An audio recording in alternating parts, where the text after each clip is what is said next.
Nesta semana, relatório divulgado pela Sociedade Americana de Meteorologia informou que a emissão de gases de efeito estufa na atmosfera atingiu novo recorde histórico em 2018. Ano passado, juntamente com os anos anteriores, 2015, 16 e 17, entrou para a lista de 4 anos mais quentes desde, pelo menos, o fim do século XIX, quando a medição começou a ser feita.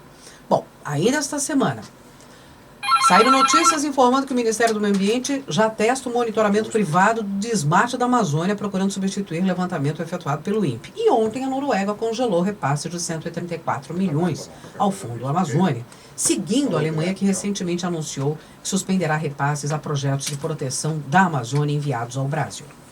Vamos conversar com o professor Pedro Luiz Cortes, professor da ECA, do PROCAN, que é o Programa de Pós-Graduação em Ciência Ambiental, do Instituto de Energia e Ambiente.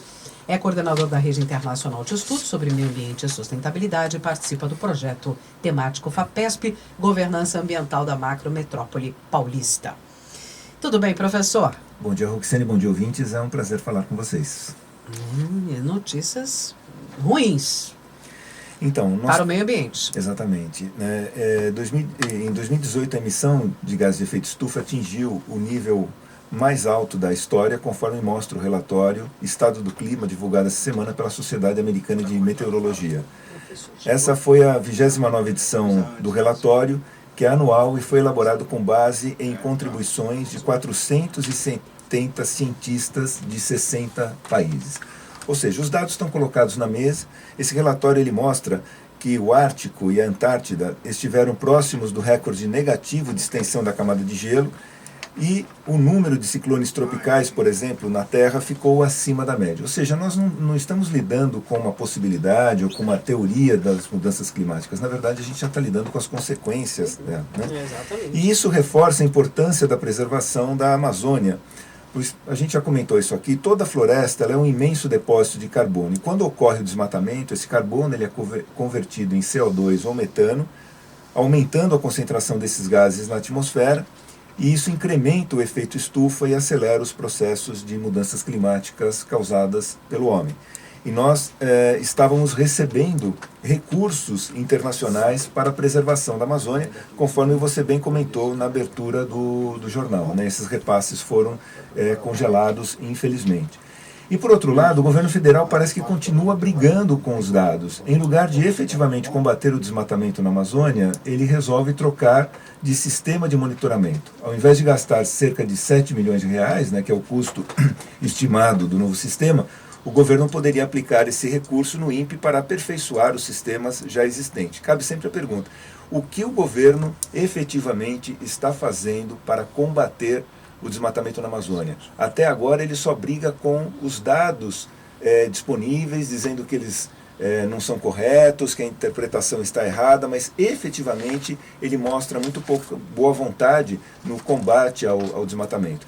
E a alegação, né, de que o novo sistema tem melhor resolução do que aquele utilizado pelo INPE, mas cabe aí a pergunta, né, se o Ministério do Meio Ambiente mal utiliza os levantamentos atuais do INPE, porque ele diminuiu, né, ele arrefeceu o combate ao desmatamento, por que um levantamento mais detalhado seria de melhor utilidade, de maior utilidade, né, uma vez que ele já não fiscaliza? Ou seja, não adianta você trocar de sistema, né, para um sistema alegadamente melhor, se efetivamente o governo não tem se empenhado no combate ao desmatamento. O que falta é vontade política por parte do governo federal para combater o desmatamento. Os levantamentos do INPE já seriam mais do que suficientes para realizar um bom trabalho de fiscalização. E nessa esteira, né, vem a notícia que você divulgou na abertura do jornal, que essa semana, tanto a Alemanha quanto a Noruega, elas suspenderam o envio de recursos para o combate ao desmatamento na Amazônia. Essa possibilidade já vinha sendo considerada, né, nós já havíamos comentado isso, e nada foi feito, ou seja, não foi por falta de aviso que isso aconteceu. A gente já vinha alertando que o Fundo Amazônia ele corria sério risco de ser descontinuado.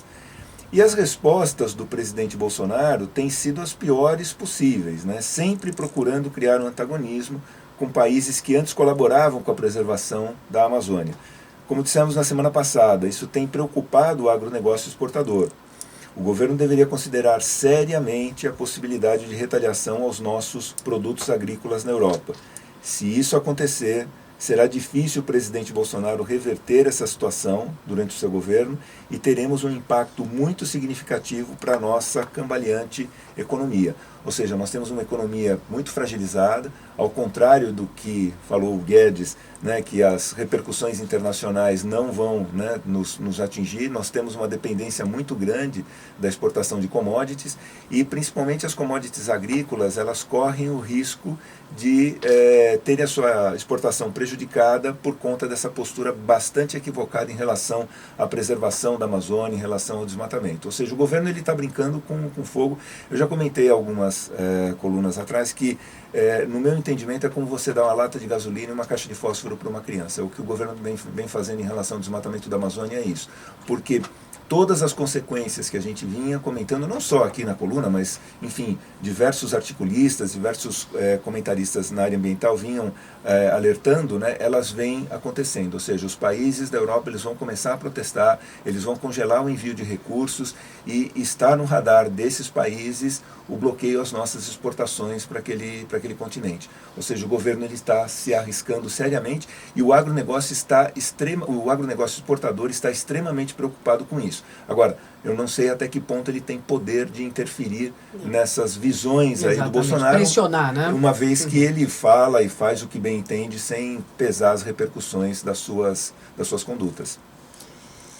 Os prognósticos são complicados mesmo, né? De reverter esse discurso, essas ações. Tudo começou com uma mudança de administração no fundo. Enfim, a gente não entendeu muito bem, e não só na área de meio ambiente, em outras áreas, o que é exatamente que o governo pretende. O que é exatamente que o governo quer. O Ricardo Salles, o ministro do Meio Ambiente, ele disse que está preparando um plano de preservação da Amazônia, eu não sei que plano é esse, que ele pretende fazer um tour pela Europa proximamente, aí, a partir de setembro, para divulgar esse tour. Bom, com esse background, né, de declarações do presidente Bolsonaro contra a Alemanha, contra a Noruega, eu imagino que o Ricardo Salles vai ser muito bem recebido em países europeus que estão extremamente preocupados com o que acontece com a Amazônia.